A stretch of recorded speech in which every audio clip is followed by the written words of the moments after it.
Hello, everyone, and welcome to another episode of Northwest Georgia Cryptics. As always, I'm joined by my co-host, Mr. Blake Duckworth, and tonight we have a very special guest who is with the Olympic Project, Mr. Shane Corson.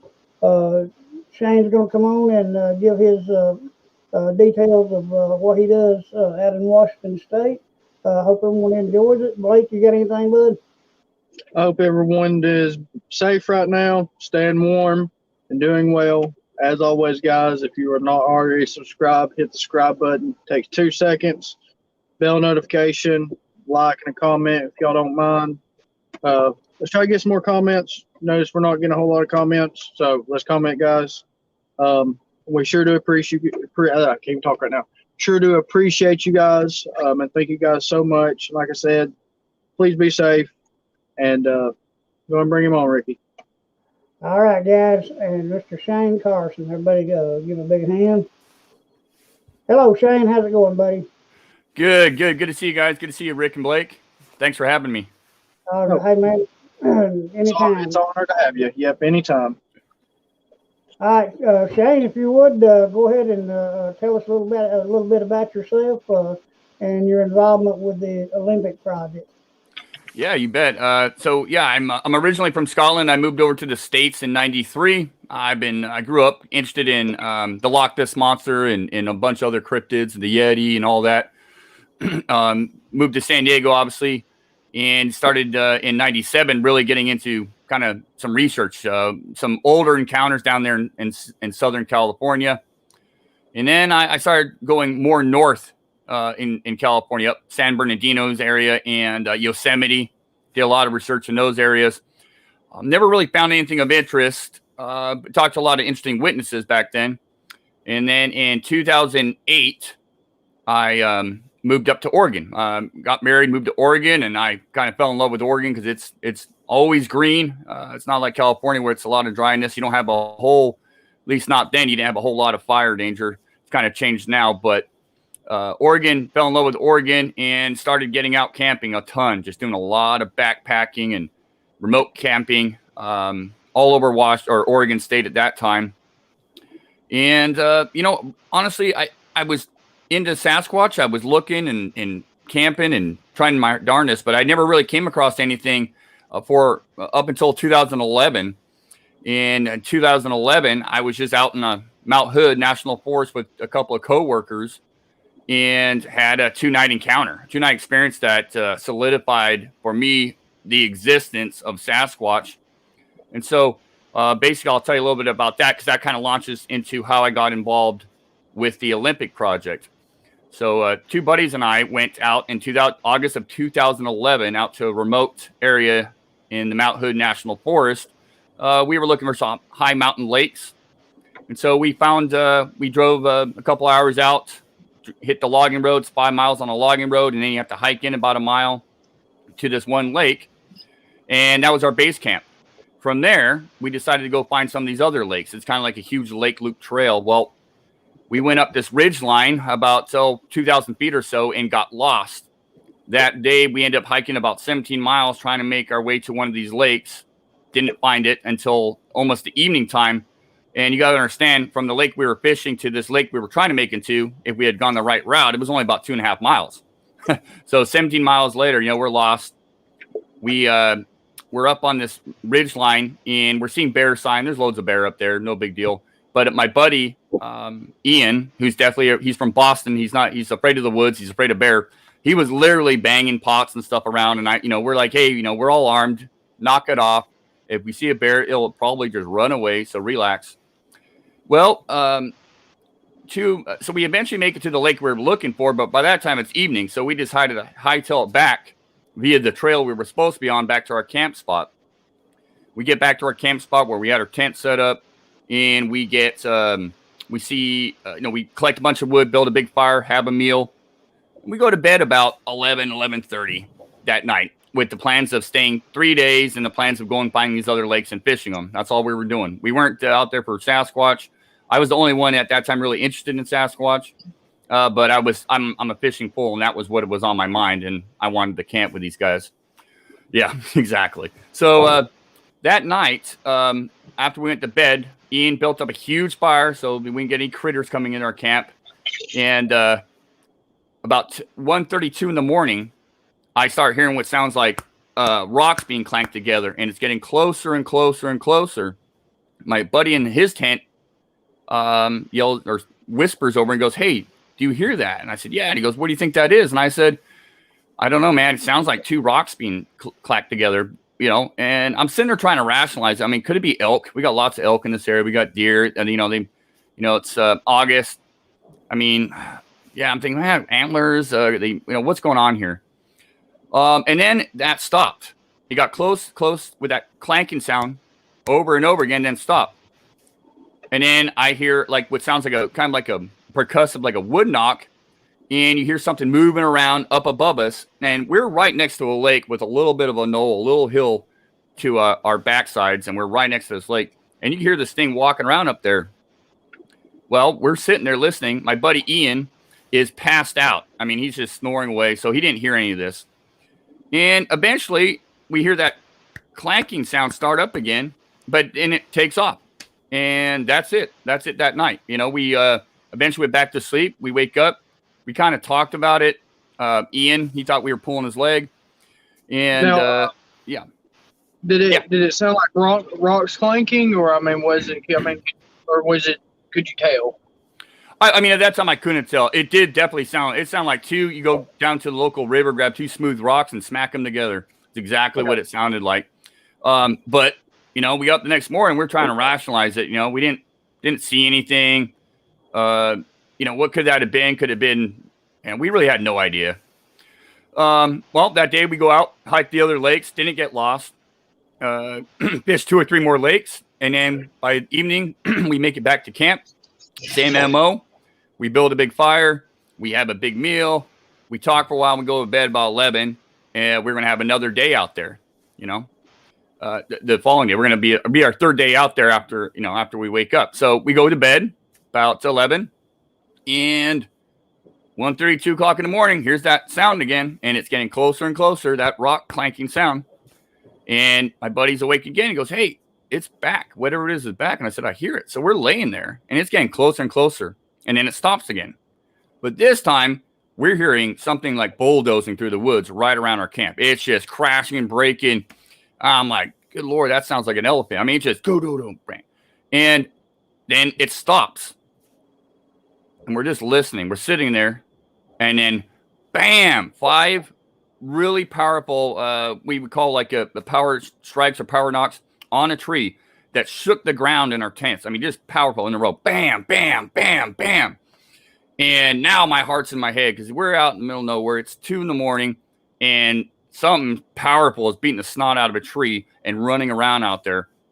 Ian is finally awake. Ian's like, "What the hell is that?" And Mitch is, we're all just like, "What's going on?" Well, then after those 5 knocks, it stops. And I'm listening, and I hear something coming through the trees up high.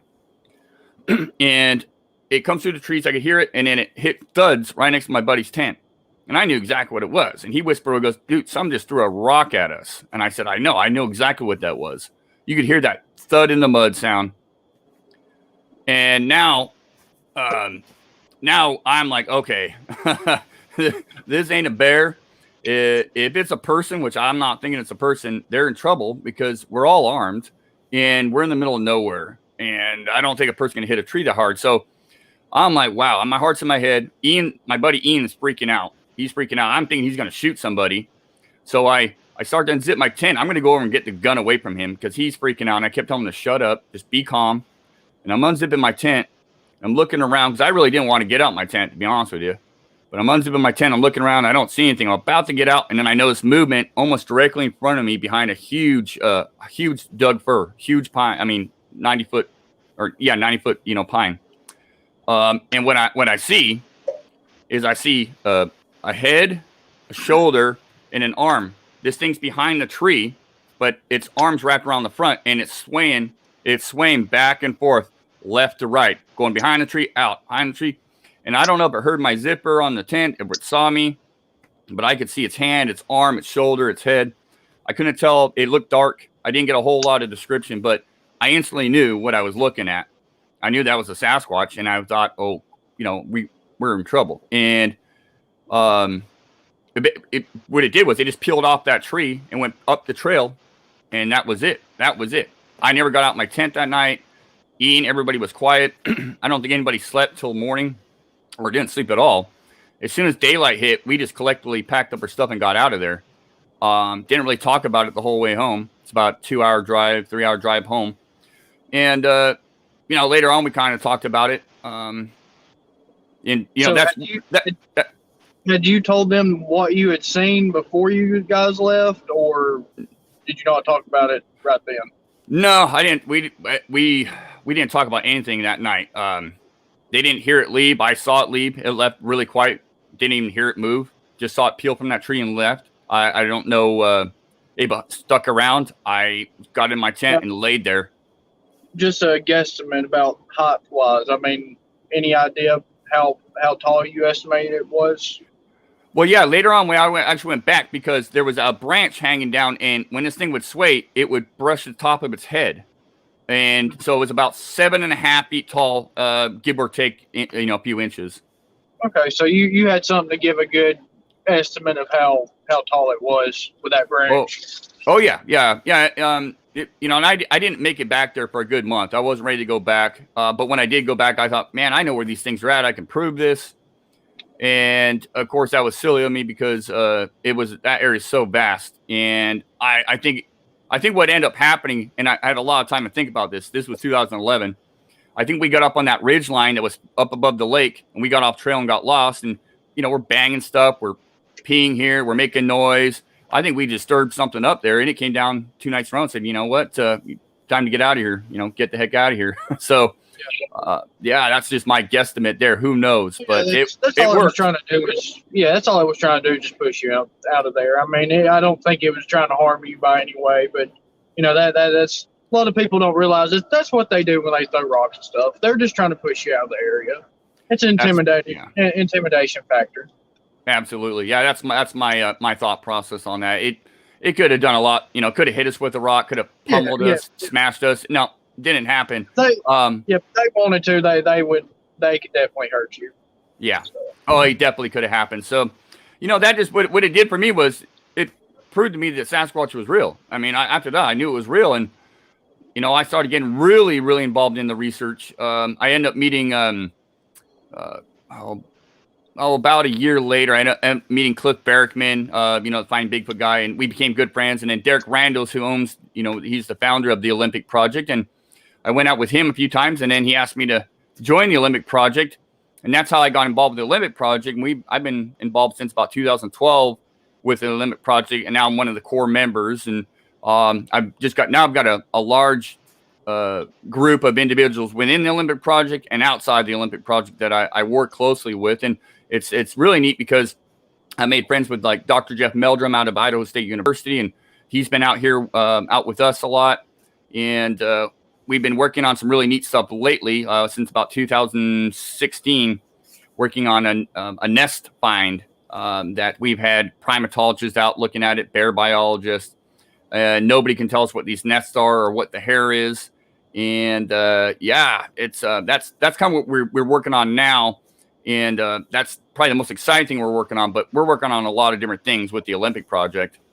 Now, I got a question. I don't know if you can share any information on it. As far as the hair that you guys have found and had tested, what DNA have you found with that hair? So it's all been visually looked at underneath a microscope because most of the hair we have it was older. And when they test hair, unless there's a fresh look, like a pupil or something on the end of that, there's not much to test. Or they'll test like the inside of the hair, like the medulla, which is if you think of a pencil, it'd be like the lead in the pencil. And because humans have a hollow medulla, so versus where most other animals are a solid piece. Yeah, and so Sasquatch, the suspicious hairs that we have, the unknown hairs, the primate hairs, as Dr. Meldrum will tell you, and Cindy Dosen, we had her look at them, and she's out of Canada. She owns a company called Homini Enigma. They're primate hair. They're unknown. They don't resemble anything, and they do resemble other hairs that have been sent to her and Dr. Meldrum, but they lack a medulla, and that's one of the key things. They also, under a microscope, a lot of them have red granules, pigmentation to it, which a lot of Sasquatch sightings they are reported as being kind of a reddish color. Not just here in Washington, Oregon, but even back where you guys are at. Yeah. Oh yeah. Yep. That's what I saw when I had my personal sighting, and I actually had my first personal sighting in 2011. That's oh wow. When you said 2011, I was thinking that must have been an active year. But yeah, the creature I saw was definitely a darkish brown, reddish tint. So yeah, that's awesome. What month? I'm just curious. What month did you have your sighting? It was in either July. It was midsummer. Yeah, it was midsummer. Okay. So it had to be in between July and August. I don't remember exact date. My sighting's actually on the BFRO. I think it got posted on the BFRO in July. Well, it may have been a couple months before then. When I talked to the BFRO, my sighting had been probably about a month before I actually talked to the BFRO. Okay, gotcha. Wow. But the hares, yeah, I mean, so the hares that we've come across over the years, specifically, I mean, we've got hares from other areas, but these from this nest were constructed. They're almost pubic-like too. They're kind of just, for lack of a better term, they're almost pubic-like, and they just got that. When I see one now, I can almost recognize. Yeah. And they're not. You can look at this hare and you can tell it's not bear, it's not an elk, it's not a deer, it's not a raccoon, it's not a rabbit or anything like that, or cougar or bobcat. It sticks out like a sore thumb. So it's one of those things that we have in our pile of evidence, so to speak. That's just one of the things we have. But this nest site that we're working on, to date we found 23 nests. They're ground nests. They're made out of huckleberry, like evergreen huckleberry. And they're anywhere from 3 feet across to 9 feet across, and they're been interwoven. They've been made. They're just like giant gorilla beds or nests or giant bird nests. They're huge. And it's not natural. Oh no, and nothing natural to this area, because all the bears up here we don't have any grizzlies on this side of Washington. We do have black bear, and they bed down. They'll scrape bark off a tree and make a little bed. They won't go and snap off huckleberry 9 feet off the ground. With not leaving claw or teeth marks, and then make a nest. And they're not leaving the hair in the nest. This unknown is. What's interesting is, speaking about rocks, one of the nests, we call it the point nest, because these nests are all in like V shapes. There's almost military-like. There was 2 rocks at the point nest that had score marks on them. Something had struck them together at one point in time, and there were only 2 rocks above the ground in this area. And I mean, since then we've casted hand tracks, lots of foot impressions. Oh man, we got a lot of stuff. In fact, I don't know how this is one of the hand casts. I don't know how well it'll show up here. Let me see here. Get my camera. Yeah, you got fingers here, yeah, and palm. This was cast by. We found a new nest. This year. That kind of looks like the hand we cast. Right, we kind of one at the lake we go to. What's that, Blake? Back last year, along I guess in May. It was it was early spring. And what this thing did, it looked like it had stepped down and had maybe slid down this bank and had reached its hand back. And there was some loose soil, and this thing had buried its hand up in that pile of soil. But yeah, we got a pretty good cast on that one. Myself, I had my first encounter back in 1981. Actually, July of '81. We were float fishing a creek, and I came across our raft and came across the waterfowl. And we came down about probably 100, 200 yards below the waterfowl, went into the right, and this thing was bent down on a sandbar coming out where a little Skewercorn Creek came out into Talking Rock. And this thing was actually bent over or crouched over like a man crouched over. And when I first saw it, I thought it was a bear.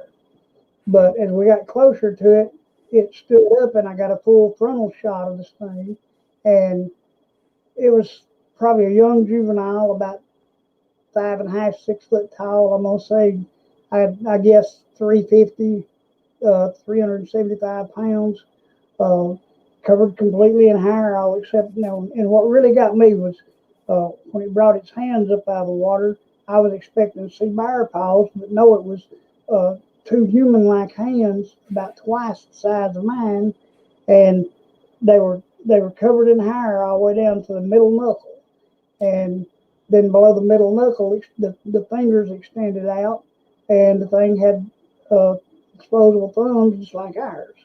And it was wild. Maybe my encounter lasted maybe, I don't know, 40, 50 seconds that I actually saw this thing.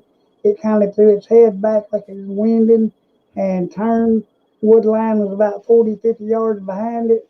And I have never seen anything run so fast. There was maybe 2 bounds and this thing was in the woods and gone. Wow, that's an incredible encounter. Was that in Georgia? Was that out in Georgia? Yeah, that was in Georgia, about 10 miles from where I live here. Yeah. How you live in Oregon and kind of the hot spot of Bigfoot in your area? We kind of live in I don't want to say, one of the bigger hot spots in the South, but we live in that, one of the main areas that there are a lot of sightings come from. So pretty common in our mountain areas and stuff around here. Oh yeah, it's I've looked around Georgia before. It's a beautiful country out there, and no, it makes perfect sense to be Sasquatch out there to me. Perfect sense. Well, how you guys have very vast and just miles and miles of uninhabited area in your woods up there. It's same here. I mean, we have hundreds of thousands of acres that right. they're nothing but trees. I mean, yeah. they're not anybody around for miles and miles. So. Yeah, I don't envy you guys though, because you guys get you guys got all the you got a lot of things that'll hurt you out there as far as insects and snakes. Like out here in the West Coast, like up in the Pacific Northwest, I was in California. I grew up around scorpions, rattlesnakes, you name it. Up here, we don't have any poisonous spiders or snakes out where we go, and we got abundance of things that kill you if you're not careful. Yeah. So I'm not envious of that. Our area out here, and I don't know about out there, but our area out here is overtaken with feral hogs, wild hogs, and that's one of the biggest things that we have to be careful about when we're out on our expeditions. Is our research expeditions is encountering hogs more than anything. Yeah. No, go ahead. Oh, yeah, we don't have that issue out here. I mean, we don't have any. I heard rumors they're making their way this way, but. Right now, we don't have that issue, thank God, because that'd be a whole nother mess to deal with, and we got a lot of beautiful forests out here, and they would tear the snot out of it. Hey, I've got these pictures that you sent me. I'm gonna bring a few of those up and let you kind of explain. One thing we have here in the South that a lot of game wardens will not recognize is we have panthers. We don't have a lot of them, but we have things that are here that aren't supposed to be here that our wildlife resources won't recognize. Yeah, I heard that about Georgia and a few other places with even cougar sightings in areas that cougars are not supposed to be there, but they're there, and panthers as well. Yeah, I've heard that from a few different folks out there. And I got family out in North Carolina, and I got friends out in Kentucky, and some of the stories they tell me, Fish and Game either knows about it. I'm pretty sure they do, but they're not admitting it. Yeah. No. I was a taxidermist myself for over 20 years, and I actually years ago was able to actually mount two mountain lions that were killed in this area, and and even though with that, our game wardens still will not recognize them being here. Wow. This photo here. So this photo here is basically you got a huckleberry branch there, and you got some of that suspect unknown hair that was collected, and that's just a small patch of from one of these nests that we've been studying for about 4 years now. This actually was this was actually from last February when we came across a brand new nest in the making, and and disturbed something while it was making it. We didn't get to see what was making it, but we did find that hand impression. We heard it leave the area. It circled up behind us, and we did get we brought Cliff Berkman out to help us cast some tracks, because there was a lot of tracks and a lot of different things. So that's just like a small example of some of the hair we've come across. I think I shared a picture of some in an envelope that I collected. Yeah. That's so. I mean, there's a few known hairs in there. There's a few. I think there's a few raccoon hairs mixed in there. Because at one point in time, I was told, based on when Cindy Dosen, who analyzed, looked at some of this hair, she said, yeah, at one point in time there was a dead raccoon in one of those nests. How it got there, your guess is as good as mine. But she looked at the hair and said that was there was a dead raccoon in there at one point in time. And so mixed in with that unknown hair. So maybe the Sasquatch had a meal. Yep. Here's a very interesting photo. Okay, I'm trying to think. There's a couple before that might explain it a little bit better, I think. Let me see. Yeah, okay. So basically what you're seeing here on the left is a thermal image. So out in Washington, there was a couple, two First Nations people, Jonathan Brown and Sarah Brown. They were having Sasquatch activity on their property. And so we went out and investigated it. We thought there was something to it. We found some interesting stuff. So we said, hey, we loaned them one of our thermal imagery devices, a FLIR unit, and they went out there consistently just right outside their house. And one night about 11 p.m., Jonathan was out there with his brother, and this is actually just a still clip from a video.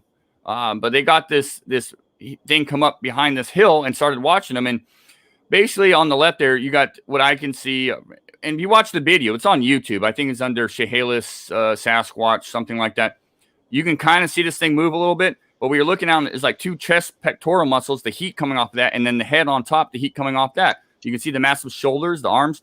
So on the right there is just a statue that was made years ago for a buddy that had an encounter. I think I included a picture of that whole statue. But I was just comparing it, putting it there to show people kind of what I think they're going to be looking at. Of course, this is at nighttime. So the thermal imagery is just going to be heat. You're not going to get a whole lot of detail. And so I'm just kind of use that statue as kind of a comparison.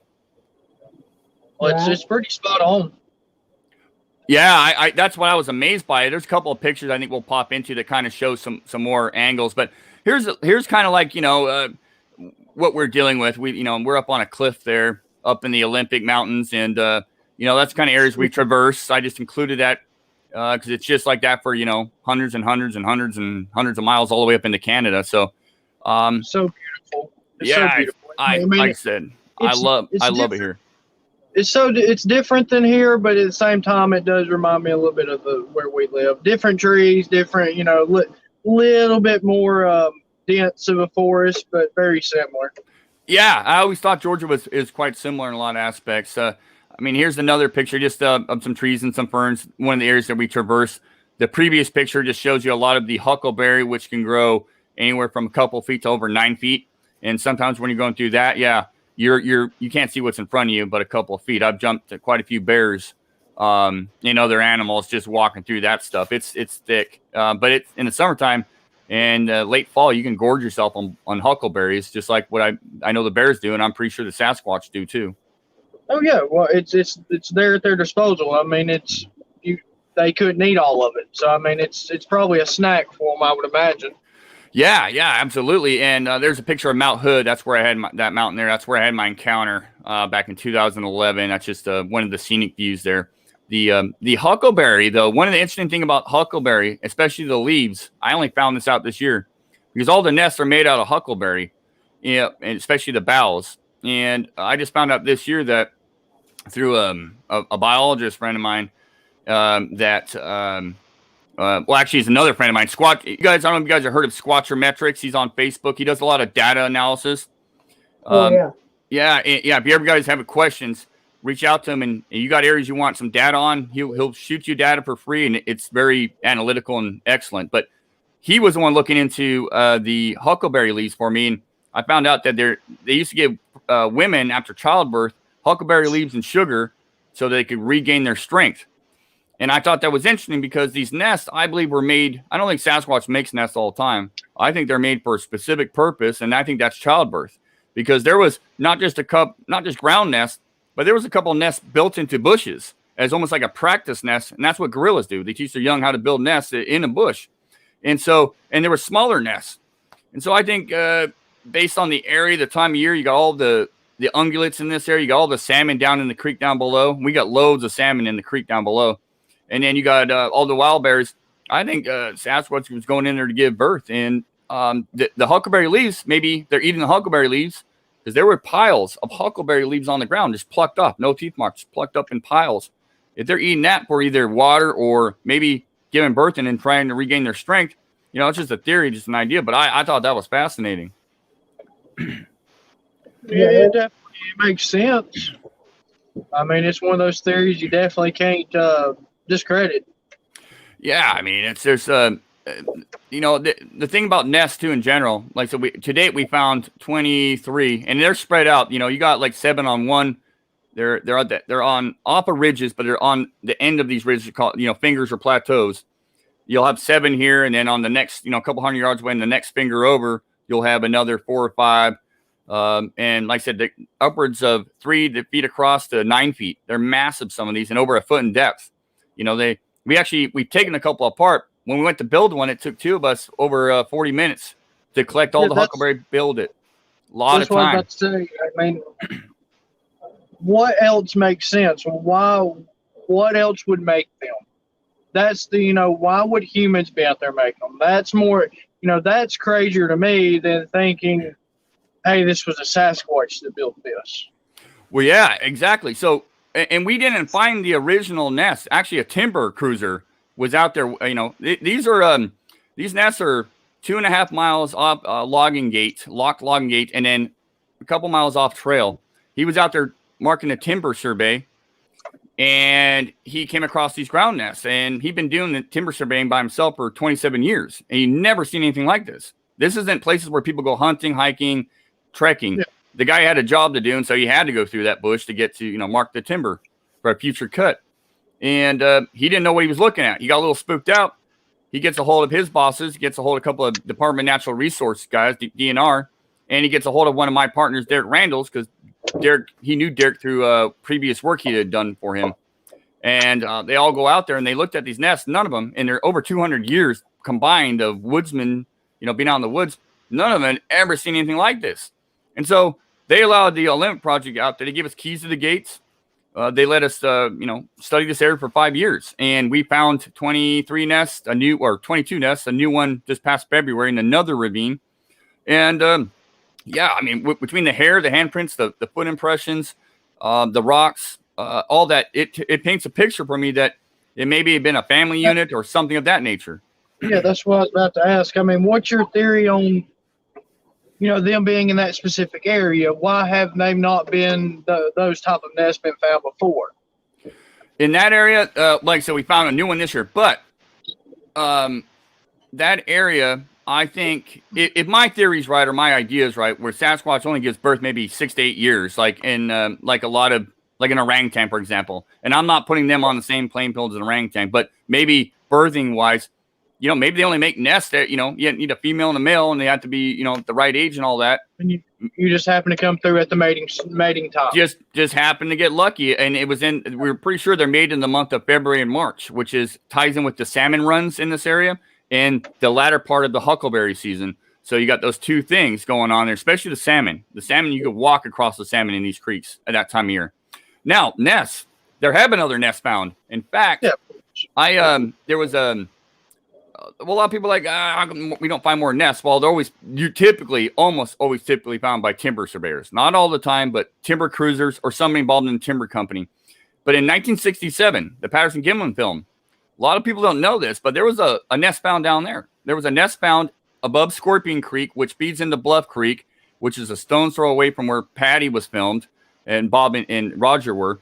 And it was found by a guy by the name of Lyle Lapperty. He was a timber cruiser, and he found a giant nest. Well, if you look at Patty, she's obviously a female. And did she give birth? Was she about to give birth? I don't know, but maybe that was her nest. Well, there's been nests found in Alaska, British Columbia, California, Oregon, Washington, and of course, out you guys' area. I know there's been nests found in Florida, I believe Georgia, in other areas. They're not found often, but they are found, and they're usually found by somebody that has to be out in these areas because, like I said, they're My taking. main question was the huckleberry. Yeah. You know, why haven't other? I mean, do you know if other nests have been found with the huckleberry, other than those found in that area, or? Oh yeah. Oregon, Northern California, and Canada, and I believe Alaska, all made out of huckleberry. There have been other nests found. They're made out of like large pieces of bark, and but they're the same shape, the same depth. The huckleberry, I think, in this area, that's all you're really going to get is found as far as ground stuff. We have a plant out here called salal, which is just like a shrub on the ground. But in the majority of these areas, in this area, on the east side of the Olympics, it's all huckleberry. And so if you're going to make a nest, that's pretty much all you have anyways. But then you can eat the leaves, you can eat the berries themselves, and then you can go around and find other berries and, whatnot. But yeah, I think it's just because that's what they were forced to use. That's what was at their disposal. Yeah. And I think these nests are made. I mean, so we've been looking for 4 years. These were found in 2016. We were looking for years for more nests, new nests. We found the 22 nests within that year. By the end of 2000 or mid 2017, we came across all those nests. It didn't take too long because they were all along the same ridge line on these different fingers. But up until 2020, we didn't find any new ones. And then up until 2020, end of February, Buddy and I were hiking into a new ravine, and we heard something crashing around, and it's thick. And I thought we were going to be charged by a bear because it was coming at us, and then it pulled away. But I'm like, man, that thing's massive. So we actually drew our weapons. I thought we were going to have to maybe defend ourselves. Well, what we heard was this thing go down into the ravine and then circle up behind us. And so we backtracked out to see if we can see it. But it hung, whatever it was, and I'm pretty sure it was a Sasquatch, hung around for a while. Eventually, we could hear it leave. And we approached, we didn't see anything. So we went back to where we had originally heard it. And sure enough, this whole area, all the huckleberry boughs were freshly snapped off. And there was 2 huge piles of huckleberry on the ground, 2 feet, 3 feet tall. A lot of the leaves have already been plucked off and put in piles.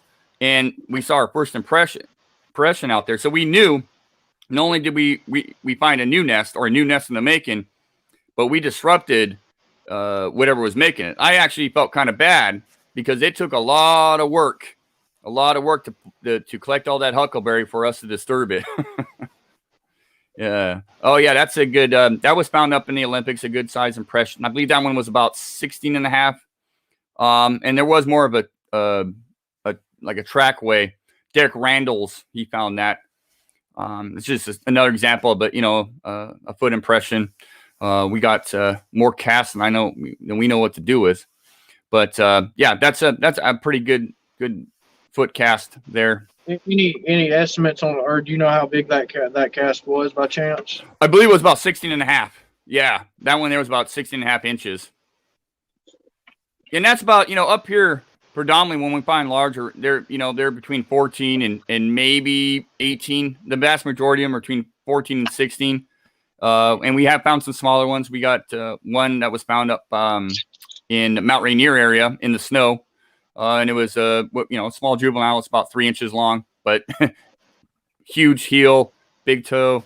It was in the month of October in the snow with a larger individual. So we do have a variation of sizes, but generally speaking, between 14 and 16 inches is about normal we find up here when we find them. And we don't find tracks all the time, don't get me wrong, but so that tells you pretty much you have a good population of ones in that same age group. Believe so. Yeah, spread out. Yeah, definitely. That seems to be, like you said, a healthy population. Right back. Okay. But yeah, so between the east side of the Olympics and just the whole Olympics by itself, I mean, it's a vast area. It's a vast area to cover, but it's interesting because we do get a lot of the same reports of these areas from different individuals the same times a year. Either February or March. or April, May, even, when the elk and deer are calving. And then you got that late fall but then late fall, you got a lot of the snow hitting the mountains. And so everything kind of pushes down to the valleys there, where you expect it to be, your deer and your elk.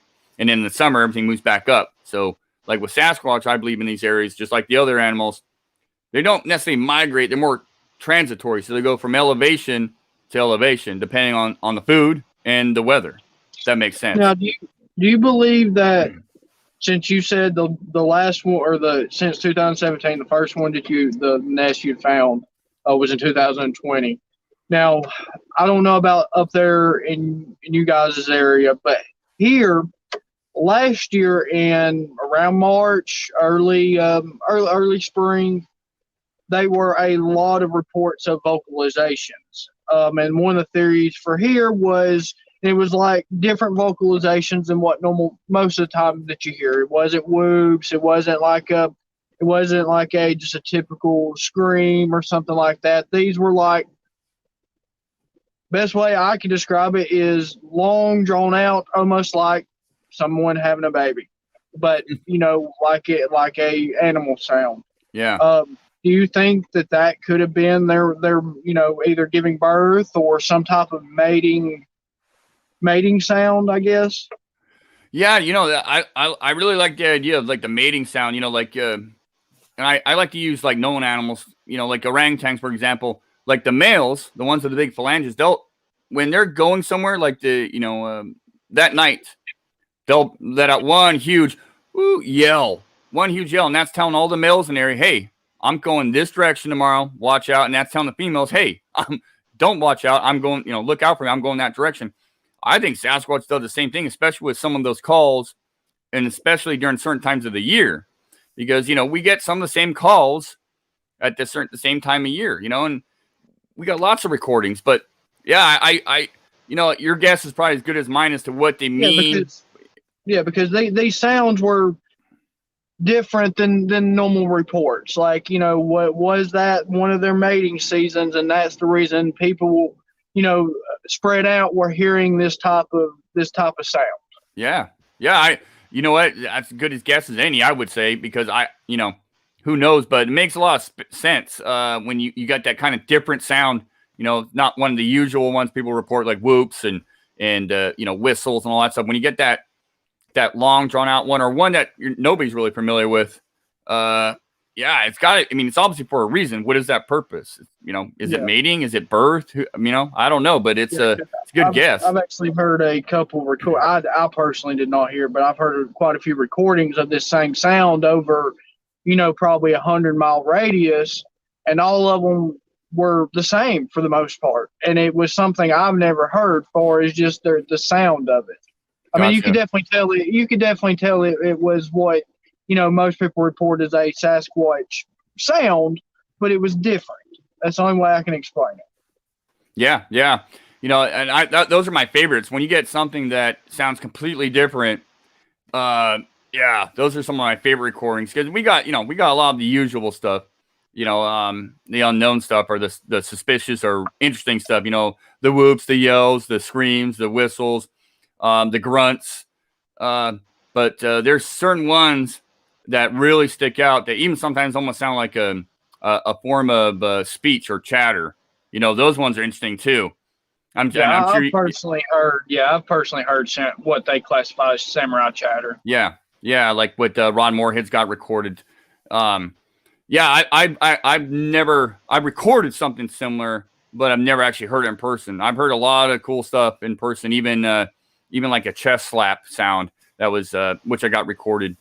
But yeah, the samurai chatter stuff, I've personally never heard, but I've got a few interesting recordings like that, that I've shared with a few friends that are pretty interesting. What's out there in Georgia? What's like the most common, I guess, vocal, or, out your guys' way that's reported? Whoops are pretty common, and that's the thing. Like the most people wouldn't, like people that are not into Bigfoot, or just normal outdoors people, or just somebody that's not really familiar with outdoors, our whoops, if you don't know what you're listening for, a lot of times you wouldn't necessarily think this is out of the ordinary. We have a lot of, I guess, the best way to describe them as doppelganger sounds. Mm-hmm. They mimic other things, and screams. We get a lot of screams. Gotcha. Interesting. Yeah. Yeah. I mean, out here, it's across the board. I mean, I can't, like that. I mean, we got a lot of whoops reported. And like you said, interesting point was, a lot of people, they'll pass it off as this or that if they don't really know their animals or what's in the area. They don't look into it. They just hear it, and they don't think much about it. Yeah. I mean, I've been out in the woods before with a lot of people, and that was probably an elk. I said, well, that's no elk. You can say it's a lot of things, but it's no elk. Or that was a bear gruff or chopping his teeth, and no, that definitely wasn't that. And so it's funny. A lot of people aren't familiar with the animals, or they just pass it off as whatever. Yep. One of the craziest things I've ever personally heard for as a vocalization here in Georgia is this was back after I had my personal visual. We were actually at the location that all this stuff took place, and we'd walked around back in this cove because it was at a lake. We'd walked around back in this cove, and we had done a few howls on the way back there. It was very quiet. Nothing happened. We were actually getting ready to turn around, start walking back to the truck back out of this cove, and I told Ricky to do one last howl before we left.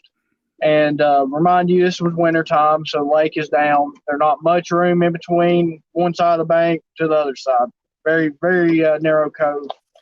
And Ricky howls, and no sooner than Ricky stopped howling, like soon as his vocalization stopped, something screamed back and sounded just like Ricky's howl. It's almost like something pushed record and pushed playback on the howl. Of course, it was deeper and louder, but the type of how it was sounded just like Ricky's howl. Yeah, in fact, years ago, we were working with an individual, a female, who had seen a Sasquatch near her house. Her husband worked out of town all the time, so she was home alone, but her house had like these giant windows. And so from the woods, you could stand in the woods and look up, and it'd be like TV, from if you're a woods animal watching up there. And they had a dog. Well, when the husband would get home, like on the weekends or whenever he was home, they had a dog. They go outside and play with the dog, and they yelled at, I can't remember the dog's name off the top of my head, but, the husband would go, hey, Rudy, come over here, get back here, all that. Well, after his wife had the Sasquatch sighting near their property, and she was hearing odd sounds. She got a hold of the Limit Project. We went out there and started placing audio. Well, after reviewing the audio, we spent about a good year and a half out there placing audio, recording lots of interesting stuff, knocks, all that stuff. But one of the really fascinating recordings was when her husband was out of town. He was out of town for like 2 weeks or a week, and we were listening to the audio, knowing that he wasn't there. We heard what sounded like him calling for his dog, but it wasn't him. Something was almost like mimicking it. It wasn't perfect, but it was damn close. And so just to kind of similar to your story. Yeah. I think Go ahead. Oh, I was going to say, yeah, I think and a lot of times if Sasquatch are in an area for a lengthy period of time, they can pick up a lot of different sounds, especially if they're around certain people, if they're around a certain area and listening consistently, they can probably pick up a lot of different sounds. And I've heard some crazy things of people hit what they've heard. I mean, it almost becomes paranormal at certain points of what people have heard. I mean, is it a Bigfoot, or is it a something else type situation? Right, gotcha.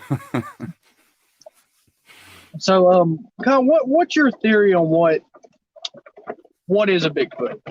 Everybody has their theory on. Is it Giganopithecus? Is it a lost tribe? Is it a human hybrid? I mean, what's your theory? Yeah, I mean, I got my ideas. The one thing I can say that I do know is that they exist. That's the one thing I can say with absolute certainty. I can't say much more than that, but I definitely think they're a type of hominin. I think they fall in somewhere that they're some sort of primate. I definitely believe that. I think they're really, some of the DNA stuff that's been looked at. like what chimpanzees are 98.5, related to us in the genome. I think Sasquatch is probably like 99.9 or 99.7. So really close. A lot, big difference, but really close. What separates them, I think they have similar characteristics to a lot of known, like gorillas and chimps and all that, but so far more intelligent that you can't even really classify it with them, though they still have some of the same characteristics. Like I think nest building, for example. But like gorillas, they build nests every night. I don't think Sasquatch needs to do that. I don't think they do that. So I think it's a sort of primate, a higher primate. Could be an offshoot of Gigantopithecus blackie. It could be an offshoot of that.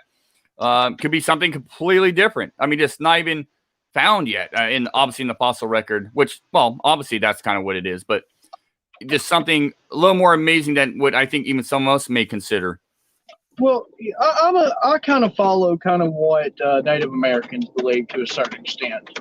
They had a connection with these creatures. I don't care what anybody says. They shared the land with these animals. Definitely shared them. Yeah. We actually had a guy on a show a couple weeks ago. And he's a tribe member. His theory is they are I guess quote unquote a lost tribe. Mm-hmm. Didn't really what kind of tribe, what they are. But I kind of, after talking to him and he kind of opened my eyes a little bit more than I'd already thought about it a little bit. And that's one thing about like doing these interviews. Yeah. We talk to so many different people. People have so many different theories, and you listen to people's theories and you can't discredit them. Like some people you talk to like just have great evidence and it makes, once they start talking about it, it just kind of makes 100% sense. But then again, not everybody can be right.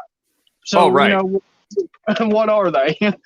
Oh yeah. I agree with you. Look, no one's proven anything yet, right? No one's proven it. Until science, scientifically, no. No. So, I mean, anybody's theory is as good as the next theory. I don't claim to say I know it all or anything. I got my ideas, my theories and all that, and I have a lot of First Nations friends. I mean, like I said, the ones that got that FLIR footage, I was on their property, on their reservation. Yep. So, and they do, a lot of them do believe it's, up here, a lot of them, they believe it's a tribe, but they don't necessarily claim to say what exactly they are, just that it's a tribe. Exactly. Yeah. Exactly. And I respect the snot out of that. Like I said, they definitely shared the land with these things way before we came along. Oh yeah, we ruined it. I hate to say it, but the white man has ruined it. So, well, yeah. I mean, we're not. These things avoid us like the plague as much as they can. We get glimpses of them. We get to see them here, there. They'll push you out of an area, whatever. But generally speaking, I think they try to avoid us like the plague. Yep. Yeah. So that just goes to show their intelligence. I think they're obviously the ninjas of the woods. They're the strongest, baddest thing out there. And their intelligence is, off the charts when it comes to being wood savvy. They live in that environment. They're going to be experts about it. I get questions all the time like, why don't game cameras work? I got lots of ideas. I think they do work sometimes. That's what I was just about to ask.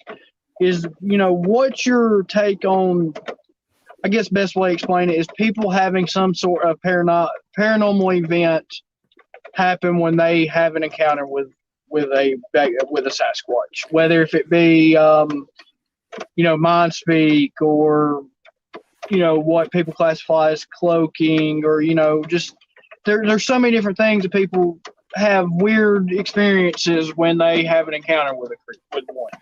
Well, yes and no, because a lot of times what people claim as an encounter, they don't actually have a sighting. So they'll go into the woods looking for Sasquatch. They'll go in the woods with that mindset. I'm going Bigfooting, and then they'll have something happen. Maybe they'll see a ball of light, or they'll see something else. And my issue most of the time, not all the time, but most of the time, is that a lot of weird stuff happens in the woods, no doubt about it. No doubt. But why do you associate that with Sasquatch? Just because you're looking for Sasquatch? Because out here it's the same thing. There is that people claim paranormal stuff, but then they're out there looking for Bigfoot. But because they have that happen, that other stuff, they all It's of a sudden automatically connected. Yeah. Yeah, and hey, maybe there's something to it. If there is, I'm out because I just don't care about that. I'm looking for a physical entity that's in its natural environment. If I'm proven wrong someday, cool, I'm out. I'm not interested.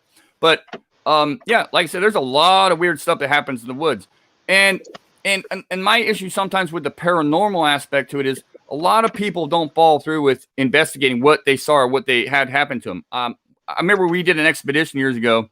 We're out in the woods, and we bring a group out there, and they saw a glowing thing out in the woods. It was glowing. It looked like a ball. It looked like an orb. And I went, at first time I seen anything like that, and I went, well, let's go figure out what it is. And they thought I was nuts. Nope. I hiked, got down to this ditch, down to this deep ravine, and I'm looking around, and I don't see it anymore. And I look up. Oh yeah, there it is. It's on the tree. It was a fungal growth. It was a glowing mushroom. It's called a firefox mushroom. But from a distance, it looks like an orb. It looks like like an orb. They didn't investigate it. They would just have told people, told their story as that was a orb or something like that.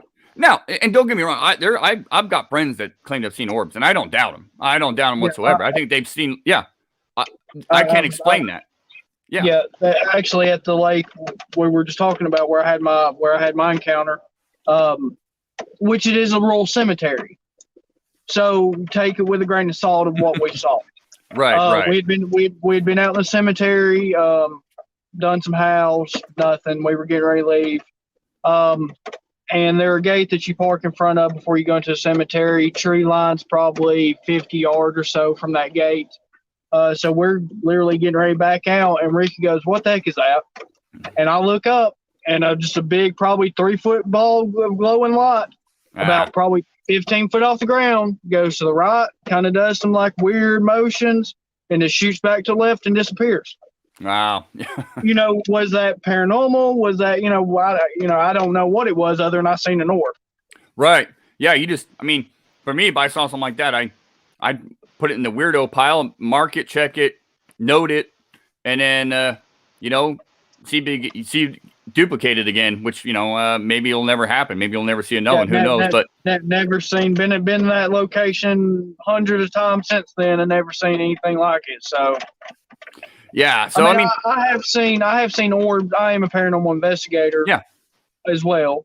I have seen orbs in other locations, but what that big an orb, that circumstance, never seen one like that. It's usually been in a building somewhere or something like that, not outdoors. Gotcha. Yeah. Like I said, I spent a lot of time with. I personally have never had anything. I haven't seen anything paranormal or anything in the woods.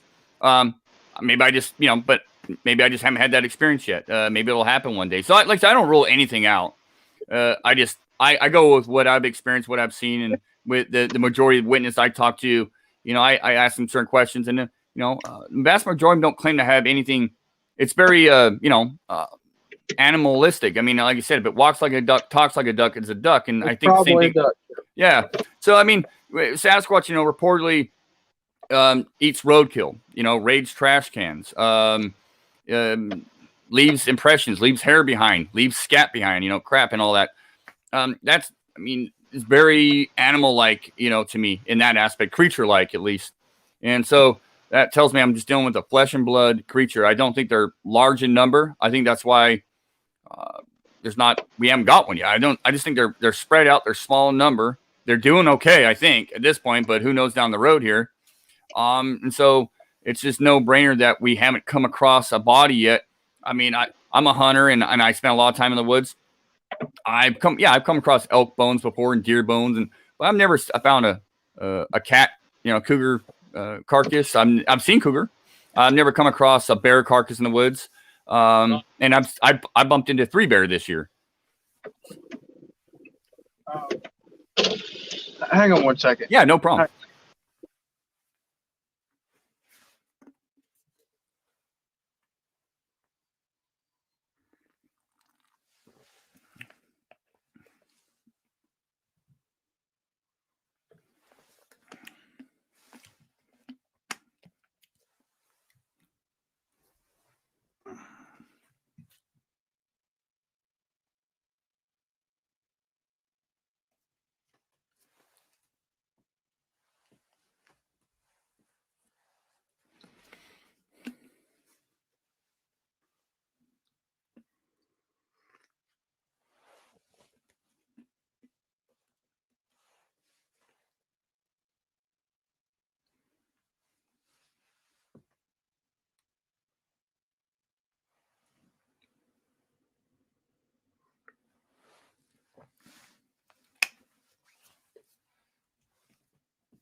All right, sorry about that. Oh, no worries, Blake.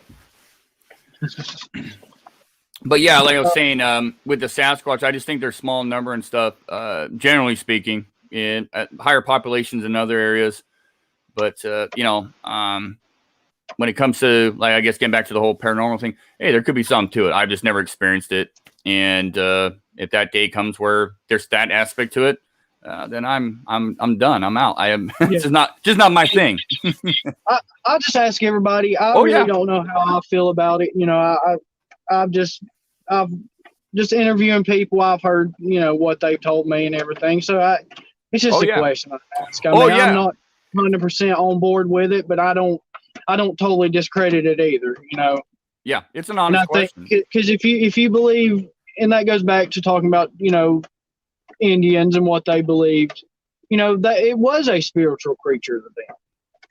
So, was that just something that they claimed to be spiritual to them, or were they actually something to the spiritual side of it? So, I don't know. Yeah, I mean, up here, they have, totem poles, right? And then they got they'll have a rabbit, a salmon, an eagle, and then they'll have a Sasquatch.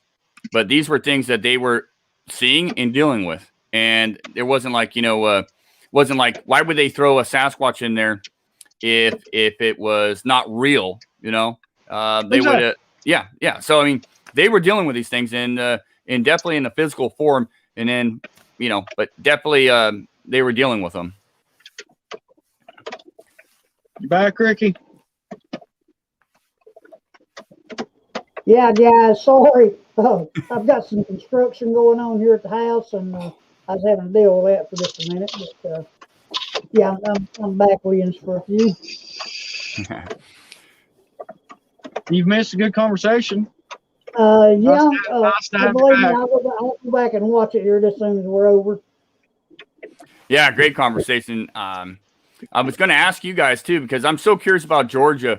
What part of Georgia do you guys specifically have, I guess, or get the most reports from, or where are the most sightings happen in Georgia? Okay, right now. A lot in the Blue Ridge Mountain area. Blue Ridge Mountain, okay, yeah. Cohota, WMA. Pretty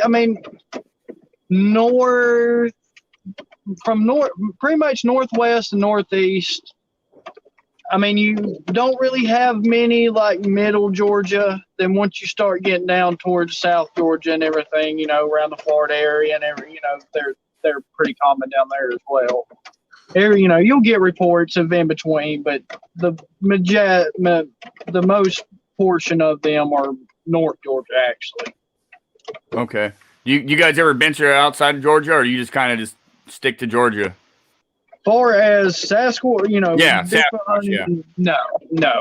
Well, I've never done anything other than in Georgia. I guess you really have no need to.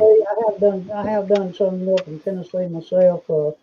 We have the mountain range here, Dakota Wilderness, what they call Grassy Mountain. It runs over in the dunes to Big Frog Mountain. I had an encounter up there back in '84 where I actually had a young dog of mine, a blue tick hound, that was killed by something up there. Now, whether it was a Sasquatch, what I can't say because I did not see the creature. I actually got smell that night, which Blake and I have encountered. I don't know if you have or not in your area out there, but out here we've encountered some horrific smells that most of the people here associate with Sasquatch. But that night on Big Frog Mountain in Tennessee, I got that same smell. There was howls, whoops that night, actually growling. That's one thing that alerted my pup, and she ran out of the tent for him and ran down about 25, 30 yards into the woods, and all I heard was a loud whine from her, and I just grabbed my gun and jumped up the flashlight and run down through there, and I found her down there. Her neck had been broken. Yeah, I was out in Tennessee one time, and I'm not bigfooting, but on the side, I think it's called Lando Lakes, or Gosh, dang, I can't remember the name of it. Is it Land? You guys familiar with that? Land of Lakes in Tennessee, or it's No, it's Kentucky. Oh, Kentucky. Yeah, you're right. It was Kentucky. Yeah. Yeah, and that was a really neat little area there with a lot of reports. So I thought, man, if I lived out here, it's probably an area I'd check out all the time. Well, in Land of the Lakes, Land not of only Lakes. do we have a lot of Sasquatch reports in that area, but they have what they call dogman. Yeah, And I heard that. Yeah. I've never encountered one myself. We've actually got an area. Well, that, what we heard back in, I mean, I don't know what that was we heard back in yeah, we had a vocalization, very creepy. Like, I don't even know really how to describe it. It was like canine-ish / just demonic evil. Like, I don't know. I don't. But I have no clue. Yeah, I talked to down in Louisiana. They have what they call the Rougarou, right? Yeah, I talked to someone down there, and they described kind of like we were talking about, and they didn't want to go back out there. Hey man, this was like the one Blake's talking about. It was like I don't know, like a kind of like a howl, a screech, just an evil laugh deal, just all combined. And we had a guy that was in a group with us back last year from Tennessee. He was down there camped out with me and my youngest grandson. Blake and I had actually left camp and went up through the cemetery. We also do paranormal investigations, and we went up into the cemetery, and when this thing yelled out, dude, they were on walkie-talkies, hollering for us to come back to camp. It scared both of them to death, and we got back down in camp, and Wayne, he was shook up all night because of it, and it was an unnerving feeling. But what really got me was the next day when we actually went out to do an investigation on the far side of the lake where we heard this thing holler out at, and we found some of the strangest looking tracks. No, it wasn't Sasquatch tracks, but it looked like a long canine track. Which they are a lot of coyotes and stuff in this area, but it was super big to be a coyote track. I don't know what it was, and I don't know how true the stories are. This is just take it with a grain of salt. Back in 2011, and 2010 area, they were supposedly quite a few dogman reports come out of that area. I don't know how I feel about the dogman, but I mean, other than that howl, that's the only thing I've had happen that I wouldn't even write it off as in the Bigfoot category. I don't know what it was. Yeah, I don't know a whole lot about dogmen. I've heard a lot of reports, obviously out of like Wisconsin and then down by you guys and I mean Texas, up here, Oregon, Washington. We get a few that trickle through, but nothing like what's happened back out like your neck of the woods. And it's kind of like Bigfoot. People are seeing something, right? Yeah. Whether if it's misidentification, whether whatever it is. I mean, I don't know how you could really have a misidentification with a human / dog, but I mean, I'm pretty sure I'm gonna know what I'm looking at if I see a dog walking around with a human head. But exactly. Yeah, I don't know how you could how you misidentify that. But Rick, you were talking about smells, and I smell a lot of animals, bear and all that. There's only one time, even during my encounter in 2011, I didn't smell anything. I mean, I didn't hear any vocals, and that could be just because I was pretty freaked out at the time. I could have just missed a whole lot of stuff. But I did out in Oregon, when I was down in Oregon, actually, where was I? Mount Jefferson area in Oregon. And I did get through an area where, man, there was a stench, and it wasn't like something dead. It smelled like rotten eggs, just trash. And I thought, man, if that's a Sasquatch, I mean, am I actually smelling one? Because it was classic. That's how they described the smell. And right, it was horrible. I don't know, a unique sulfur. Yeah. Sulfur rotten egg smell to me is what it has. Kind of like being with a little dog pee in there. Right. Kind of like being stuck in a chicken house, where you got the real stout ammonia smell with the with the sulfur smell to it. I mean, man, Blake and I encountered it at the lake down there where we go to, and Well, where Blake had his cabin. hang on, Ricky. What's so weird about it?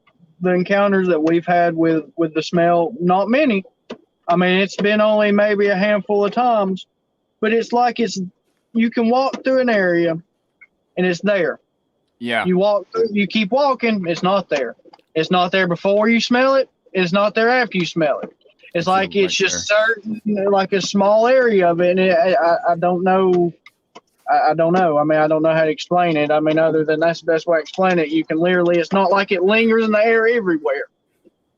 So yeah, I don't know. You know, that's reported a lot in a lot of reports. Like you don't go for hundreds and hundreds of beans. Keep smelling it. It's one little area. It's almost like, you know, I often think maybe it's a secretion. Maybe it's some sort of like something if it is Sasquatch related, they leave behind in that one area. You spook them or they leave a scent, and that's why it's just in that one little area. But then you get reports where it'll hang around for a little bit and then the smell is gone. It's not there anymore. But that sulfuric kind of egg smell, that's reported a lot. That's the most common kind of, you know, a little bit of dog pee. Yeah, I mean, that's what it smells like. I mean, it's a weird scent. Yeah. It's like I said, I've smelled it one time, but I'm pretty sure I've been around Sasquatch more than once. You know, with some of the other stuff we've had. That's the weird thing is we know we've been super close to these creatures and never smelt the smell. Right. So that's the reason I say, like, I don't understand it. Are they able to release that scent? Yeah, what's the reason they release that scent? How does it only stay in a certain area? Because I mean, we've been, you know, probably a couple 100 feet from one and never smelled a thing. Right. Yeah, I mean it's one of those head scratchers. I don't have an answer obviously, but it's because you get quite a few reports where people report that, and then you get a lot of reports where people don't smell anything, and they could be like almost face to face with it, and you know, I maybe smelled a musty smell or nothing, and so it's that's one of those questions I'd love to one of these days love to know why that happens. Well, that's the thing about Bigfoot. There are just so many whys and hows and what ifs. I mean, yeah. You know, just when you think you're getting somewhere, you end up with more questions than answers. Yeah, and we were talking. Sorry, just having pop in my head. We were talking earlier about science and a body and everything. What's your theory on them actually burying their dead? It's as good a theory as any. It's a possibility. There's what the burying possibility, the possibility that they eat their dead. There's the possibility that, you know, I kind of like the idea, and that's a possibility. You know, how many times have you heard, someone shoot one and the others stick around, and I've heard reports where people have supposedly shot him and the other Sasquatch took the body away. But if something wanted to die and disappear, you know, dogs, cats, what do? A lot of times they'll go to the deepest, darkest hole and die. They hide. And they'll hide. You know, Sasquatch, if that's a possibility, I think they just go to the deepest, darkest place, and you're not going to find nothing. But it's also a good possibility that they bury their dead. You know, especially if they're in groups. So it's definitely a possibility. I mean, elephants mourn their dead. You know, and they're not as higher intelligence. So, it's a good possibility. I mean, what are your thoughts? Do you lean? Is that the kind of direction you lean, or? I'm with you. I mean, yes. I mean, if I had to lean towards one direction, yes. I mean, that would be the direction I lean to. Just because, I mean, like you said, I mean, more than likely they do travel in family groups, because that's what I seen. I actually seen a family. I seen a young, a female, and a male. So, I mean, my experience, yes, they do definitely stay in family groups. And I think that would explain, but at the same time, how many times do you walk through the woods and find like bear bones and stuff like that? In the abundance of the population, we know them. You know, we know what the population is to a certain extent. And It's so rare to find a bear bone. You know, you take the population of a Bigfoot and cut that into an eighth or a 16th of bear or possibly less. your chances of walking through the woods and finding a body are next to none. You'd be better off looking for a needle in a haystack. Yeah, well, that's. I mean, we often refer to Sasquatch as a moving needle in a haystack. I mean, how are you going to find something like that in the woods? One of the numbers up here I like to throw out is, out in the Pacific Northwest, there's at least 56 down plains that they've never found. They're out there in the woods somewhere or out in the mountain somewhere, downed plains, 56.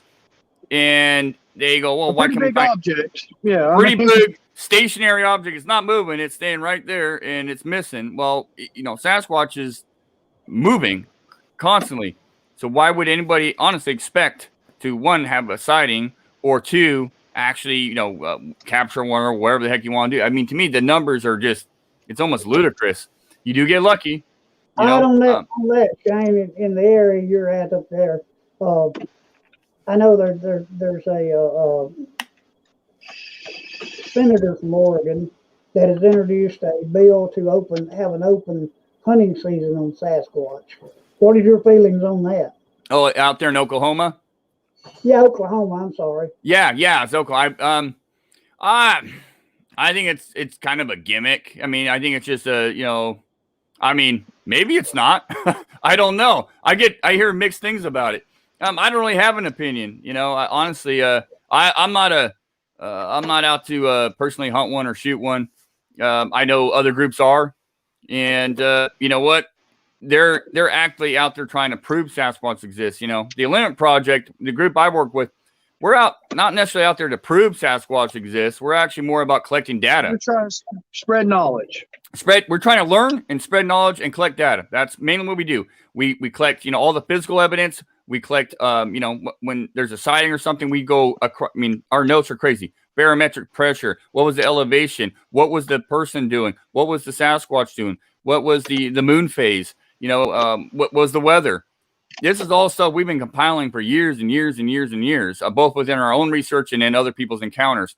And so if somebody, like I said, I know of other groups out there, and I support some groups that actually, not that I support them actually going out there trying to shoot one, but I support the why they're doing it, and so with Oklahoma, I mean, no one's managed to do it yet, so I say good luck and have fun.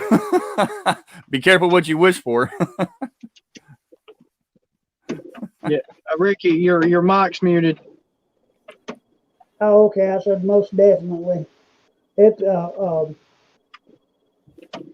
I'll tell you what is your feelings as far as these creatures are concerned, Shane, as far as them being an aggressive species? I think, I mean, look, you and I, we can be aggressive. Bears can be aggressive. Cougars, elk, deer, moose. Anything's got the capability. Yeah. Especially when you put young in the mix. And that's it to a T out. Yeah. So anything can be an aggressive. Like you were saying, you get between a mama bear and her cub, and that's a bad spot to be in, typically speaking. Sometimes they'll both run off, but sometimes you're in trouble. I think it's the same thing with Sasquatch. I think they can be aggressive. But I think that they're mostly passive, that they want to be kind of somewhat left alone, do their thing. You get caught in the wrong scenario, the wrong place, the wrong time with anything or anybody. All bets are off, all bets are off. So I think they have the capability of definitely being very aggressive. I think most of the time, though, if you look at the vast majority of sightings, even you get when they're aggressive, everybody's got a different term for aggressiveness in their own charts. To somebody that gets like charged, oh, that thing was aggressive. No, not necessarily. It was probably just trying to push you out. Not necessarily aggressive. It's just a show of get the heck out of here. Throwing a rock. Oh, it was getting aggressive. Well, through a rock, it's not necessarily aggression. So no, because if they were aggressive, they just attacked you. I mean, yeah. they're not going to waste their time by just trying to scare you to the point where you leave. Exactly. There was a video that was all over Facebook and YouTube a couple of months ago of a guy that was filming a cougar. He's walking down the trail and he sees a couple of little kittens, little cats, and he kept going towards them. Well, sure enough, here comes mommy cat come out of the woods and starts coming at him on the trail. And he's just backing up slowly. He's not running. He's backing up slowly. He's filming. He's like, and the cat would charge him and hiss and then back off, charge him and hiss and back off. And he thought everybody was commenting that this cat was attacking him. It's attacking him. Like, no, that if it was attacking him, that guy would have been toast. He would have known that cat was just trying to push him out of there, scare him away. It was hissing, throwing its claws at the ground. Oh, yeah, it had many a time to attack him. Oh, yeah, and it was an attack. And maybe a little bit aggressive, but it was more before him, just get the heck out of here. So I think Sasquatch, when they get caught in certain scenarios, they'll do the same thing.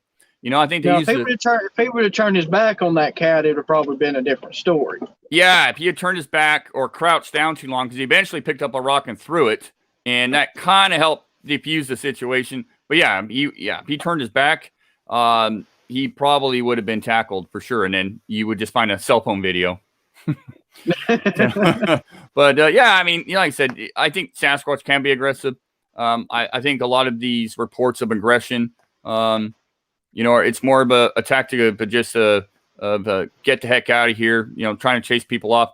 But there have been a few really solid cases over the years that I've read of people actually being attacked. So it could happen, I mean, just like I said, we're capable of being aggressive and evil at times. Why not Sasquatch? Why, just like anything else. Yeah, you got to look at the circumstance. Yeah, absolutely. Food is always something that animals will fight over, and definitely they're young, and so that's just one of those things you got to respect everything out there. Obviously you got to respect Sasquatch, in my opinion, but you got to respect the terrain you're in, the animals, and the circumstances at all times. Otherwise, that's how people disappear, and that's how people get hurt. Yep, you're exactly correct. That's why one of the things the Lint Project does as well, when we do public expeditions, we teach people how to track casts and collect audio, and then look at the audio and vet that, and how to put DNA kits together and all that stuff, and what they should be looking for and all that. But one of the main things we teach people, before we get into all that, the fun stuff, we teach people backpack preparedness and survival skills. Being licensed guides up here and stuff. It's one of the things we teach people, because if they're serious about research and all that, then they should be, as soon as they step foot in the woods, they should be at complete ease and comfortable. They shouldn't be going, where did I leave my car keys? How do I get out of here? Did I pack a sweatshirt? They should have a perfect backpack prepared, and they should have a plan, just like a pilot has for flying a plane. He's going from point A to point B. He's got to be by a certain amount of time. People know where he's going, and so we always tell people, we walk them through, like 10 basics of what you should have in your backpack. Tell somebody where you're going, know the area you're in, know the dangers, and don't deviate from your plan. Because when people go missing, and it happens up here every year, we're actually we actually look for people up here a lot. A lot of people go missing in the Olympics. Most of the time they're found. And it's because they're not prepared for the weather, because the weather up here can turn in a heartbeat. You could be a nice sunny day, and then you get up at higher elevation, and all of a sudden a blizzard. So you got, if people are serious about research, I don't care if it's Dogman or Bigfoot or paranormal, they should be prepared for the elements and prepared for where they're going, because the last thing you want to do is hurt yourself. And if you're not mentally prepared for what you're doing, then you're not mentally prepared to be doing any sort of research, because you're just not completely prepared, And so I think that's one of those things that kind of gets left behind in this research, or most of this research, is that people just think they can just go out and just do whatever, and then they're not really conducting solid research, and it's kind of it's annoying at times, because I don't know how many times I've had to go look for people because they've gone in areas and they got turnaround lost, and they think, oh, do I even get cell phone reception out here? Nope. And they didn't realize that going in there, and they think they can use their GPS on their phone, and it doesn't work, And so then you spend 2 days looking for them, and yeah. So solid research starts with being prepared mentally and physically, and having the right stuff. Everybody wants to throw casting material in their backpack and all that. That's good, but if you don't have survival stuff and know what you're doing, then it's pointless. The research at that point is pointless. Right, and there's so many people that go out and do this type of research, and they're, just like you said, Shane, they're not prepared, neither physically or mentally, to be out there. They think, hey man, I can hit the woods, I can do a stroll in the woods, whatever. But I'm gonna tell you something. These mountains around here, and I've hunted these mountains in North Georgia, Alabama, and Tennessee since I was 7 years old. And you know, even with me, as my vast knowledge that I have of the woods in this area, uh, I have still I have found myself getting turned around. I Mm-hmm. mean, Yeah, you know, it gets Oh, us yeah. lost every time we go up a dirt road somewhere. no, not quite. I've learned over the years not to let. If Ricky says he's know where he's going on a mountain road, don't listen to him. He will eventually get you there. I will give him that much credit. He will eventually get you to where you need to go. Just takes the scenic route. No, this still stems from us going over to a place over on Blue Ridge, Hickory Flats. I had been there. No, 20 it years. all starts with a cemetery that you were trying to find on top of that mountain that's not there. That cemetery is there, Blake.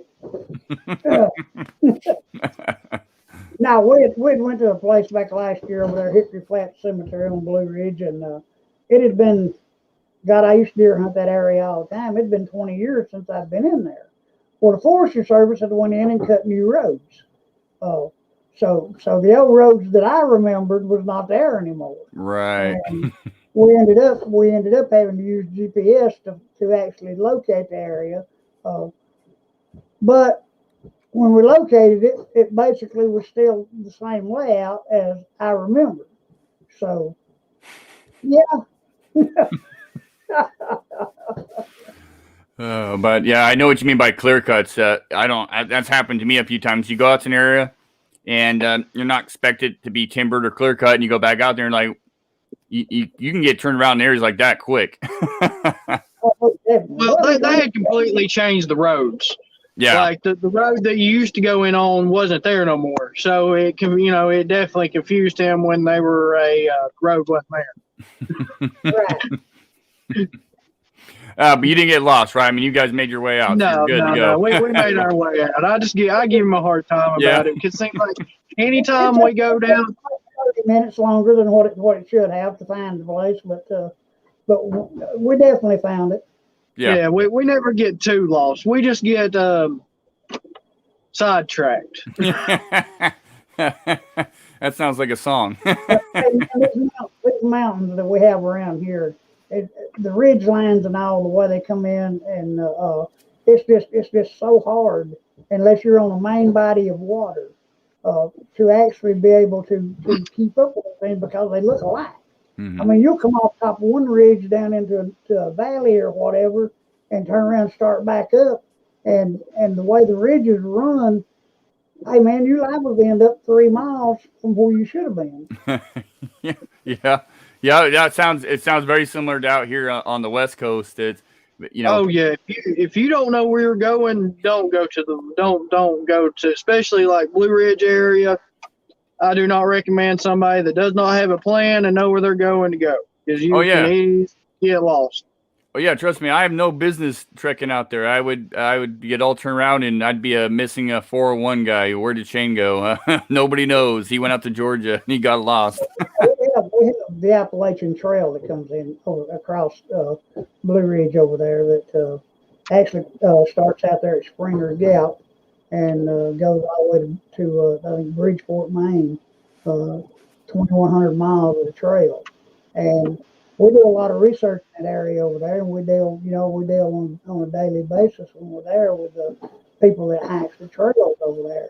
And I've talked to people that have actually had encounters with Sasquatch on that trail. Matter of fact, we interviewed a guy here, I think back last year. He and his buddy were police officers up in Maryland, and they had gotten a tip from one of the guy's cousins of some big deer that was using up in the Connecticut New York border, and they had taken a couple of weeks off and gone up there, and they ended up having a real bad encounter with Sasquatch with Sasquatches on that trip. But basically, they instigated it. They ended up taking rubber bullets that the police department uses the shot and in the shotguns, and they ended up shooting the young one.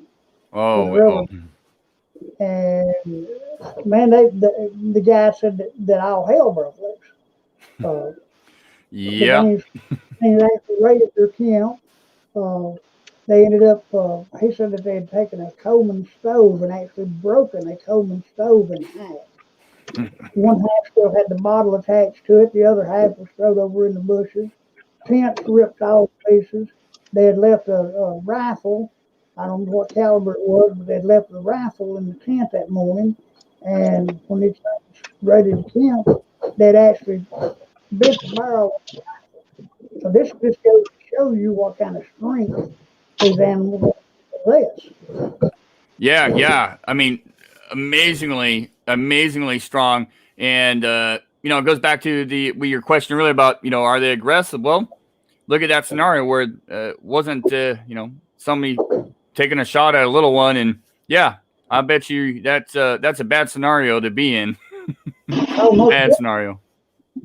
Well, it's like these stories. It's like these stories you hear of, of cabins getting attacked and stuff like that. There's usually some part in that story that a human did something they shouldn't have done. Oh yeah. Well, the Ape Canyon one. I've actually been to the cabin site there. I know the guy that found the actual cabin up there in Mount St. Helens, the famous 1924 Fred Beck cabin story. Right. Yeah, and you're right. Guess what? They took shots at him. In fact, one of them was most likely shot and fell off a huge ravine. I looked down that ravine. I don't care if you're a Sasquatch or what. You're not. That's a heck of a fall. And so, and then later that night, those miners were all attacked. Fred Beck and the gang. And the next day, when they woke up after the attack was done, they got the heck out of there. So, but they instigated it. They took pot shots at these things. Right. I mean, yeah, that's the whole thing about it. We interviewed a guy a few months ago that he and his brother-in-law, I think it was up in Clayton, Georgia, and he said that the weekend before they had went up there and had no problem at all. They had trout fish, which he said he had used like a little maybe 4-foot rod trout outfit to fish with. Well, the next weekend he had taken his 9-foot fly rod back up there and was fishing in the same spot, and they had rocks thrown at them, got bluff charged, tree limbs thrown at them and all. And with my feeling on that was maybe that 9-foot fly rod he had, maybe they mistook that as being a weapon instead of Yeah. That, or I mean, maybe they overstayed their welcome. Maybe, who knows? But that's an interesting thought about the fly rod. Changing it up because we humans, we're pretty predictable. When we kind of change things up, things seem to change. Most definitely. Yeah. Hey, Rick and Blake, I got to run, guys. Unfortunately, my wife's going to kill me if I make it later. Sorry to keep you so long. Oh no, not at all. No, I could go. I can talk about this all night. I love it, and you guys are great hosts. So, but I got to run. I just look at the time, and my wife will. She'll be. I'm already late for supper. Well, we're going to extend the invite if you want to come back on the show. We'd definitely like to have you back on the show to continue. Oh, absolutely. Anytime. I'd love to come back. All right, man. Like I say, yeah, you're welcome. Come back anytime, dude. Just give us a shout out. Get with Ricky, and we'll get you a date. Okay, awesome. Hey, thank you so much, guys. Awesome, great time, great conversation. Good meeting you, brother. We look forward to having you again. Awesome. Really hey, appreciate it. Thank you for your participation tonight. You're a great guest. Doing a wonderful job out there in the Olympic project. Everybody, give a good shout out to Shane, and you also you have a podcast of your own, right, Monster X? Yeah, Monster X Radio. It airs a couple times a week. You can find us just same old platforms. We just jumped on YouTube as well, so you can find us on YouTube but iTunes, all those the usual places. Been podcasting since about 2013, so we've been around a little while. It's all about Bigfoot, 24/7 Bigfoot. Hey, that's the way it is with us. Yeah. Man, appreciate it. Hey. Shane, anytime. You're welcome back, bud. Oh, hey, Rick and Blake, I appreciate it again, guys. Thank you so much, and I'll definitely be in touch. And you guys keep up the great work too. All right, man. Yeah. Appreciate Thank you, it. Shane. We'll see you soon. All right, thank you, guys. Night. You're welcome, man. Ladies and gentlemen, Mr. Shane Corson, the Olympic Project, Monster X Radio. Check him out. Very, very fine man. Really doing a fantastic job with the Olympic Project. Blake, you got anything else before we close out? Nope. As always, guys, go show Shane some love on the podcast he does. And if you're not already subscribed, hit the subscribe button, bell notification, like, and comment. And I hope everyone stays safe. Hopefully this winter's about over with. God bless Texas. I really feel for you guys in Texas. You guys aren't used to it. they're going. It's pretty bad. So, no. And just thank you guys for your support. And that's all, Rick. All right, ladies and gentlemen, we'll be back next week with, let me see here. We'll be back next week with Mr. Barry Preston Robertson from Kentucky. Y'all join us Wednesday night, 10 o'clock as always. Everybody, stay safe. Have a good one, and we'll catch you on the flip side.